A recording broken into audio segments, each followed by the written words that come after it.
This is part 2 of the podcast on personal testimony. Memory. Most forms of personal testimony, from a witness statement in court to an autobiography, are reliant upon memory. The question for the historian, though, is not whether that memory is fallible or reliable, but how does memory and the process of remembering work? The key thing to note here is that memory is an active process of reconstruction, and with the exception of what is called flashbulb memory, whereby one can conjure up a vivid image of something that happened in the past, it is always contingent upon the context of the telling, what has happened in the intervening period, whether a memory is associated with trauma, or whether it is affected by public or official memorialisation, amongst other things. When we are analysing personal testimony, we are interested in both what, how, and why people remember. We might be using a diary or an oral history to mine it for information about the past, but more often than not, we will also be interested in the construction of the narrative text itself, and therefore the how and the why of remembering is also significant. Historians work with a number of different memory models to enable them to understand how individual remembering is shaped by culture. The most important to understand are autobiographical memory and collective memory. Autobiographical memory refers to the individual's reconstruction of life events. This kind of personal memory of specific episodes and experiences does not occur independently of public memory. On the whole, people construct individual life stories using both personal or family events and public events to shape their narratives. Individual memories are rarely just that, they are always entwined within familial, cultural and social networks.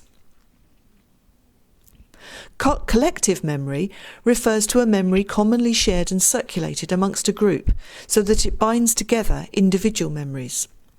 In some circumstances, a collective memory can become dominant so that it marginalises alternative interpretations and memories, and the dominance of a collective memory can be aided by official or public commemoration that is authorised and legitimised by governments and institutions. You may also come across historians referring to official memory or public memory.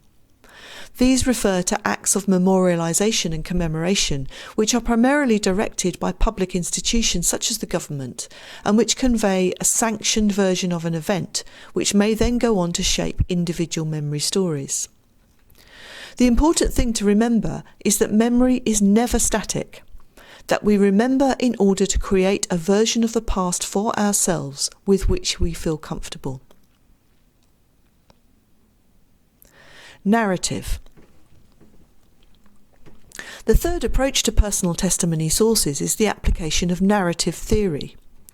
This approach draws on linguistic and literary theory and offers means of analysing how people use stories to interpret the world.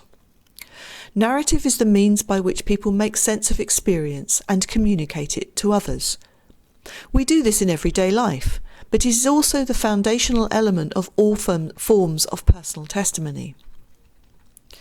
Narrative is not the content of the story, but the telling of it, and narrative analysis incorporates understanding linguistic patterns, the shapes and forms of stories, for instance whether they are told in a tragic or epic genre, and the cultural conventions employed.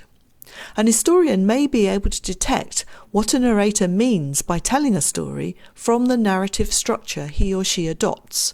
For instance, whether the narrator uses the personal mode, a first-person account and focusing on personal and family issues, or the communal mode, that is, an account that situates the protagonist within a variety of social networks.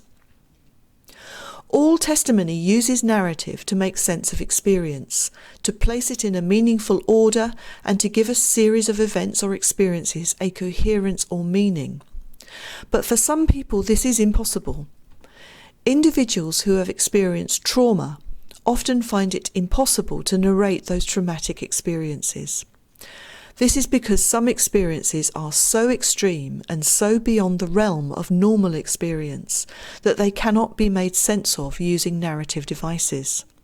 Survivors of wars and genocides may display the symptoms of post-traumatic stress disorder, which includes speechlessness or an inability to narrativize the experience in verbal or written form.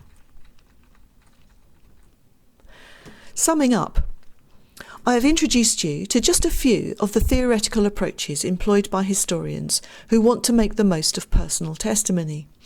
Like any other source, we can't take them at face value. Personal testimony is complex, precisely because of its subjective nature. But then, of course, all sources are multi-layered, none are objective.